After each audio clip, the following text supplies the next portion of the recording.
Assalamualaikum warahmatullahi wabarakatuh. Perkenankanlah saya Danang Setiawan, mahasiswa PBB Daljab PAI Batch 2 dari LPTK UIN Raden Mas Said Surakarta, sekaligus guru mapel PAI dari SMP Negeri 2 Karamalang Sragen. Pada kesempatan kali ini saya akan menyampaikan sebuah video pembelajaran problem based learning dengan tema rukhsah dalam sholat dan rukhsah dalam puasa. Mudah-mudahan bermanfaat bagi kita semuanya. Wassalamualaikum warahmatullahi wabarakatuh. Assalamualaikum warahmatullahi wabarakatuh. Waalaikumsalam warahmatullahi wabarakatuh. Bagaimana kabar kalian hari ini? Alhamdulillah baik. Baik semuanya, berarti dalam keadaan sehat walafiat semuanya. Benar semuanya? Ada yang nggak masuk hari ini? Ada. Ada 4 orang? Sekali, siapa saja yang nggak masuk? Angga, Sakit, Denny, izin, sama Raka izin, Pak. Oh, berarti banyak kan. Dan yang izin sakit segera diberikan kesehatan oleh Allah Subhanahu wa Ta'ala. Baiklah semuanya, sebelum kita mulai pelajaran kita pada pagi ini, kita berdoa dulu dipimpin oleh Ketua Kelas. Silakan untuk Kailah memimpin doa. Siap, siap. Doa mulai. Bismillahirrahmanirrahim. Raditu billahi rabban wa bil islami dinan wa bi Muhammadin nabiyyan wa rasulan rabbi zidni ilma warzuqni fahma. Amin. Doa selesai. Ya, terima kasih Mbak Ella sudah memimpin berdoa. Untuk selanjutnya, sebelum pembelajaran ini kita mulai, silakan untuk kursi yang masih belum rapi dirapikan dulu.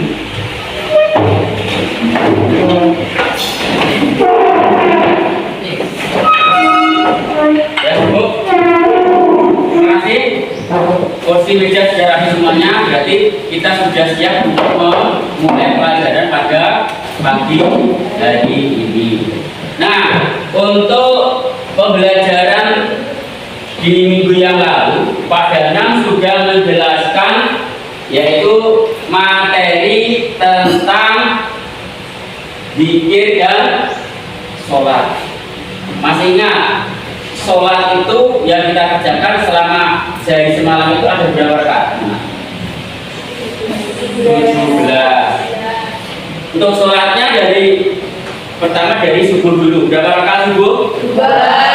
Kemudian zuhur, 4. asar, 4. maghrib, 3. isya, 4. ya, total semuanya 17 rakaat. Kalian semuanya sudah mengerjakan semua atau belum? Sudah. Sudah mengerjakan, berarti kalian menjadi orang Islam yang baik dan taat pada Allah Subhanahu wa Ta'ala.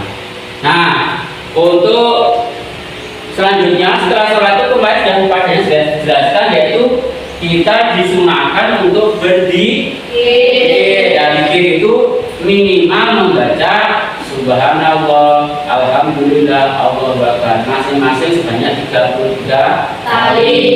Tujuannya apa zikir? Tujuannya adalah mengingat Allah Subhanahu wa Ta'ala, Tuhan yang menciptakan manusia, yang memberikan kita kenikmatan yang luar biasa kepada kita semuanya. Nah, pada kesempatan pagi hari ini, Pak Danang nanti akan memberikan pembelajaran, yaitu mengambil tema pembelajaran kita, yaitu rukhsah dalam sholat dan puasa. Nah, coba sebelum kita membahas tentang rukhsah dan dalam sholat dan puasa, tujuan pembelajaran kita pada pagi hari ini adalah apa? Mengetahui hikmah rukhsah, kemudian definisi rukhsah, dan satunya rukhsah dalam sholat dan dalam puasa. Nah, kira-kira kalau kalian pernah dengar rukhsah itu artinya apa? Ada yang pernah dengar? Mungkin Yulaika pernah dengar rukhsah itu kira-kira itu apa? Betul sekali, keringanan. Nah, keringanan itu diberikan pada manusia dalam hal ibadah.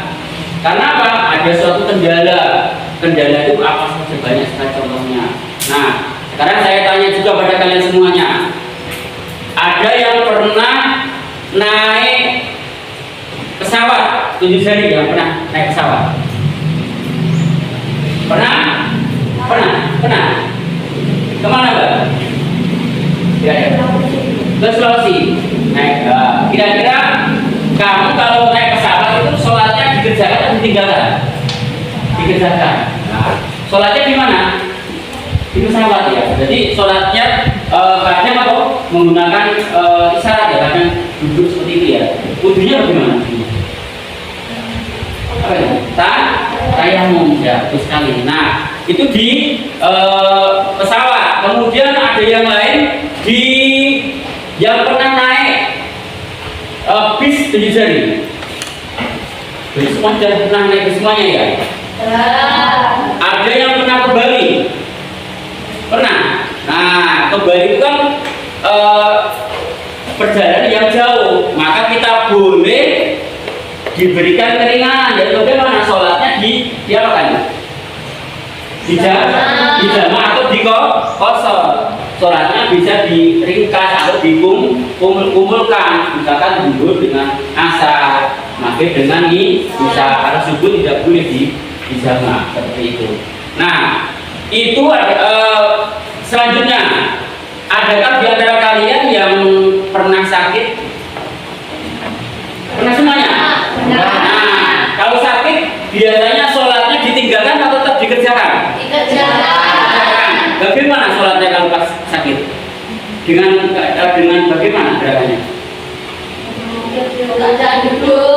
Duduk bisa, tidur berbaring. Nah, yang penting kita semuanya jangan sampai meninggalkan kewajiban kita sebagai umat Islam. Nah, itu namanya mengerjakan sholat. Nah, itu hukumnya wajib. Kemudian yang berikutnya, nah, puasa. Adakah di antara kalian ini yang belum mengerjakan puasa 7 jari? Sudah semuanya? Sudah. Ya, kalian sudah mengerjakan puasa. Puasanya puasa apa? Puasa Ramadan ya. Sebentar lagi kan kita akan menyambut bulan suci Ramadan. Nah, nanti insya Allah kalian semuanya akan berpuasa. Nah, ternyata dalam puasa itu juga ada keringanan. Keringanan bagi orang yang tidak bisa menjalankan puasa. Bisa diberikan contoh. Contohnya seperti apa? Wong sing boleh tidak berpuasa. Contohnya karena halangan. Misalkan perempuan ya yang berhalangan boleh tidak berpuasa, tapi bagaimana berikutnya dia? Di hari-hari. Oh, jadi hari yang bulan berikutnya gitu ya. Oke, berhalangan bagi yang perempuan. Berikutnya siapa lagi yang tahu? Orang yang boleh tidak berpuasa. Contohnya apa? Sudah tua lansia ya.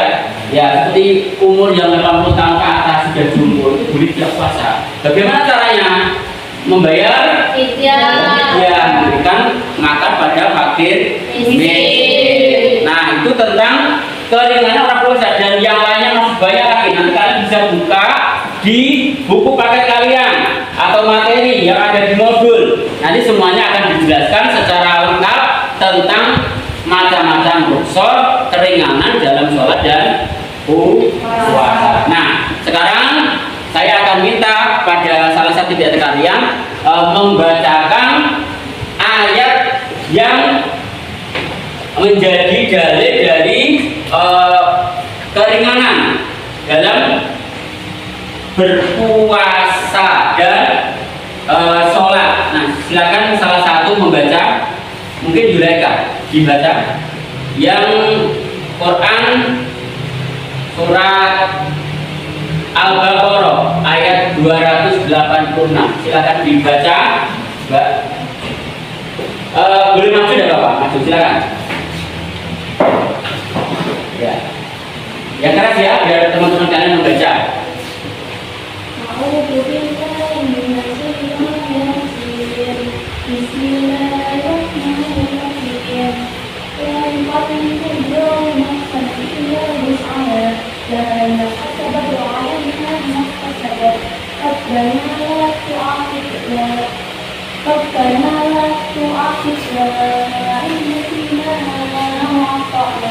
ربنا ولا تحمل علينا إصرا كما حملته Ada ladina min qablina. Sekarang untuk artinya, silakan dibaca dari situ saja. Untuk artinya, Mbak Abel, dibaca artinya, ya keras. Allah tidak membebani seseorang kecuali menurut kesanggupannya. Baginya ada sesuatu atau pahala dari kebajikan yang diusahakannya dan dalamnya ada pula sesuatu siksa atau kejahatan yang diperbuatnya. Mereka berdoa, wahai Tuhan kami, janganlah Engkau hukum kami jika kami lupa atau kami salah. Wahai Tuhan kami, janganlah Engkau bebani kami dengan beban yang berat sebagaimana Engkau bebankan kepada orang-orang sebelum kami. Wahai Tuhan kami, janganlah Engkau pikulkan kepada kami apa yang tidak sanggup kami memikulnya. Maafkanlah kami, ampunilah kami, dan rahmatilah kami. Engkaulah pelindung kami. Maka tolonglah kami dalam menghadapi kaum kafir. Ya, terima kasih Mbak Abel.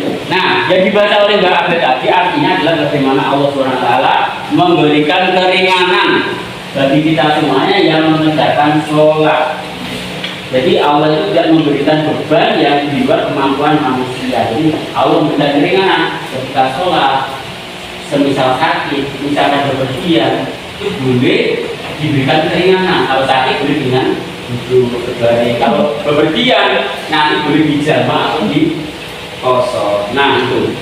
Untuk selanjutnya kita lanjut ke dalil yang berdalil tentang keringanan dalam berpuasa. Ini coba saya minta untuk Mbak Berian dibaca dari situ aja. Kelihatan Mbak Berian? Kelihatan? Ya. Silakan dibaca. Bismillahirrahmanirrahim.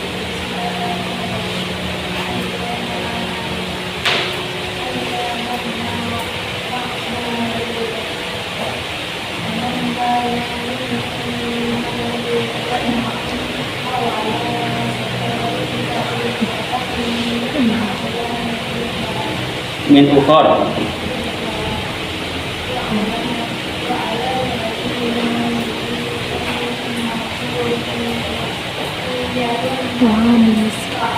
Misli faman tatawwa'a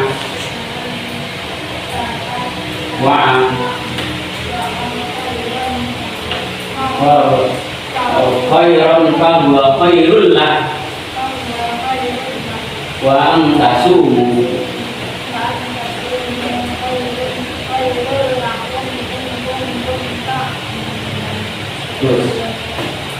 Silakan baca artinya Mbak Ina. Artinya, yaitu beberapa hari tertentu. Maka siapa di antara kamu sakit atau dalam perjalanan lalu tidak berpuasa, wajib mengganti sebanyak hari yang dia tidak berpuasa itu. Pada hari-hari yang lain, bagi orang yang berat menjalankannya wajib membayar fidyah, yaitu memberi makan seseorang miskin. Siapa dengan kerelaan hati mengerjakan kebajikan itu lebih baik baginya, dan berpuasa itu lebih baik baginya jika kamu mengetahui. Ya, terima kasih. Itu tadi yang dibaca oleh Mbak Ina tadi adalah bagaimana ketika orang sakit atau orang berperjalanan itu boleh tidak berpuasa waktu itu, maka boleh mengganti di hari yang lain, namanya mengkodok puasanya atau menggantinya, yaitu dengan semisal kalau orang yang tidak kuat, berarti dia harus sakit, mengkodok atau mengganti di hari yang lain. Nah, semuanya. Nah, itu tadi pembahasan kita tentang keringanan dalam hal sholat dan puasa. Nah, sekarang saatnya Wadana akan membentuk kalian menjadi beberapa kelompok. Saya akan bentuk menjadi 4 kelompok. Kelompok 1 sampai kelompok 4. Nah, tugasnya apa? Kalian nanti diskusi. Diskusi itu apa? Musyawarah. Bagaimana kalian berpendapat menyelesaikan suatu masalah atau memberikan penjelasan kepada orang lain supaya kalian nanti bisa menjadi anak yang mandiri, anak yang punya nalarnya kreatif. Nah, tujuannya apa? Seperti itu, biar kalian nanti bisa memahami permasalahan dan memahami materi, yaitu tentang dalam sholat dan dalam puasa. Nah, nanti tugasnya apa? Kelompok 1 nanti adalah memberikan presentasi, yaitu tentang rukhsah dalam sholat. Kelompok 2 nanti adalah mempresentasikan hasil diskusi tentang rukhsah dalam puasa. Kelompok 3 nanti mempresentasikan ayat atau dalil nakli tentang rukhsah dalam sholat. Nah, kelompok 4 yaitu apa? Menuliskan ayat yang menjadi dalil nakli tentang rukhsah dalam puasa. Nah, untuk itu saya berikan waktu selama 40 menit untuk berdiskusi. Silakan kalian membentuk kelompok. Silakan untuk meja-meja dikumpulkan. Setiap kelompok terdiri dari 4 anak. Silakan. Setiap kelompok. Nah, sesuai dengan perintah dari Pak Dano tadi, setiap kelompok nanti akan saya berikan yaitu 1 lembar kertas plano ukuran kecil. Nanti silakan untuk hasil diskusi kalian tadi yang sudah saya bagi temanya masing-masing, silakan tuangkan dalam kertas plano. Nanti setiap kelompok nanti akan mempresentasikan hasil diskusi di depan. Nah, setelah itu nanti anak-anak semuanya nanti akan setiap kelompok akan menempelkan hasil diskusi ke dinding. Nah, nanti setiap kelompok atau setiap anak nanti boleh untuk mengunjungi apa? Hasil diskusi tadi. Nah, ini namanya apa? Marketplace atau seperti pasar. Kalau kalian pergi pasar kan melihat barang-barang. Nah, kalau di sini nanti kalian tidak melihat barang tapi melihat materi. Ya, setiap materi itu kan beda-beda setiap kelompok. Nanti nanti silakan nanti jalan-jalan melihat yang ditempelkan di dinding hasil diskusi nanti, supaya tujuannya apa? Kalian nanti bisa mengerti, oh ternyata rukhsah tentang sholat itu apa saja, rukhsah dalam puasa itu apa saja, dalil tentang puasa, rukhsah dalam puasa itu apa saja, dalil tentang sholat itu apa saja. Nanti kalian bisa melihat, jadi dengan cara mengunjungi kelompok masing-masing. Sampai di sini paham? Kerjanya atau LKPD-nya silakan nanti dibuat.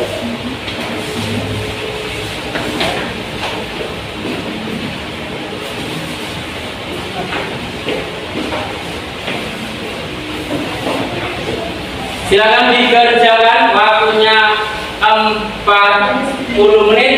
Kurang ya? Kurang. Saya tambah lagi, waktunya 60 menit untuk mengerjakan. Silakan dikerjakan mulai dari sekarang. Sudah selesai anak semuanya? Sudah. Anak semuanya, tibalah saatnya adalah untuk presentasi hasil diskusi. Coba semuanya dilihat kepada saya, tugasnya seperti apa? Oh ya, sudah jadi dalilnya ya. Kemudian seperti ini ya.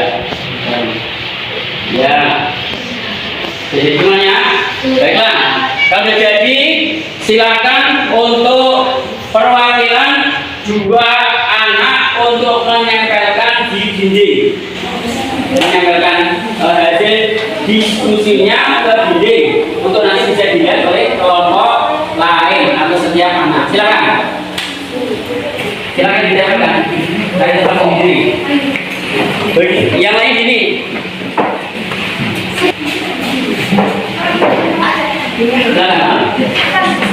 Belakang.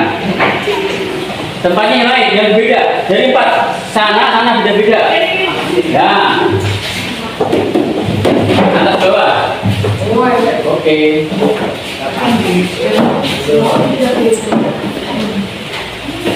Oke. Ini namanya marketplace atau tempat untuk pasar untuk melihat barang-barang. Nah, kalau ini kita nanti melihat materi.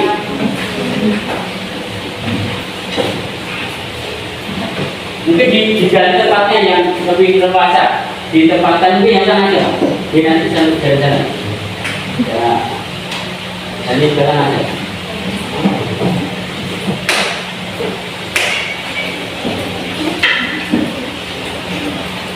Ya, itu. Silakan sekarang berkelompok. Dimulai dari kelompok 1. Silakan melihat sana dulu. Silakan melihat. Agak dekat, dibaca-baca. Berikutnya kelompok 2 silakan melihat sana. Nanti bergantian ya, secara bergantian. Kamu juga kelompok 3 silakan melihat. Jangan menyampainya sendiri, punya orang lain. Nah, dibaca-baca, dipahami. Artinya kamu juga lihat sana. Saya beri waktu masing-masing anak melihat, memahami, membaca selama 5 menit. Nanti kalau sudah selesai, silakan nanti bergantian. Silakan dibaca dulu, nanti saya berikan batasan waktu untuk berganti. Dibaca, dipahami materi tentang rukso dalam sholat dan rukso dalam puasa, termasuk dalilnya. Sudah mulai, silakan tidak merasa jenuh, kita ice breaking sejenak. Kita akan menyanyikan yer lagu profil pelajar Pancasila. Semuanya apa? Kita nyanyi bersama. 1, 2, 3. Pelajar Pancasila beriman dan bertakwa pada Tuhan Yang Esa dan berakhlak mulia, berkepiawaian global, gotong royong mandiri, kreatif dan bernalar kritis. Terima kasih tepuk tangan. Silakan duduk kembali. Nah, semuanya kira-kira atau sulit? Ternyata dengan metode marketplace tadi kita bisa memahami materi tentang rukso dalam sholat dan puasa dengan mudah, tidak merasa menjemukan. Jadi kalian nanti bisa mencoba metode ini untuk mempelajari materi yang lain untuk suatu saat nanti. Ya, anak semuanya, untuk selanjutnya karena waktu kita sudah habis, silakan untuk meja-meja dikembalikan seperti semula. Sudah dirapikan semuanya posisi mejanya? Nah, kita akan sedikit merefleksi pembelajaran kita pada pagi hari ini. Nah, kira-kira pembelajaran yang Pak Danang berikan tadi dengan menggunakan metode yaitu marketplace tadi, kira-kira itu menyenangkan atau tidak? Menyenangkan. Sudah dipahami atau tidak? Ternyata dengan metode seperti tadi itu bisa memudahkan kalian mempelajari materi tentang rukso dalam sholat dan puasa. Nah, sebelum Pak Danang akhiri pembelajaran pada pagi hari ini, saya pesan sama kalian semuanya, tolong nanti ketika di rumah jangan sampai meninggalkan sholat. Meninggalkan sholatnya walaupun dalam keadaan kabur, termasuk kadang tertidur. Kadang bangunnya subuh kan terlambat. Boleh terlambat ada apa-apa daripada tidak mengerjakan sholat subuh. Misal bangunnya jam 6, jam setengah 6, boleh mengerjakan sholat subuh walaupun terlambat. Kalau bisa tepat waktu. Kalau sekarang ada azan subuhnya jam 4:15 maka kalau bisa kita mengerjakan sholat subuh syukur bisa berjamaah itu. Nah, untuk minggu yang akan datang Pak Dana akan memberikan materi yaitu rukhsah dalam hal ibadah umroh, haji dan zakat. Saya ulang lagi, untuk minggu yang akan datang Pak Dana akan menjelaskan materi yaitu rukhsah dalam hal ibadah haji, umroh dan zakat. Ternyata ada keringanan juga dalam hal ibadah haji, umroh dan zakat.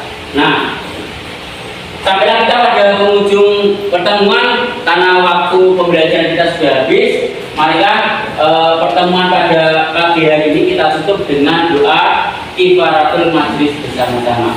Bismillahirrahmanirrahim.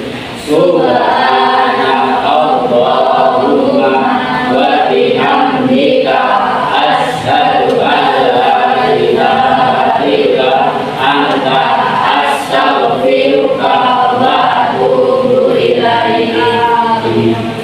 Waktunya istirahat ya. Sekian dulu. Assalamualaikum warahmatullahi wabarakatuh.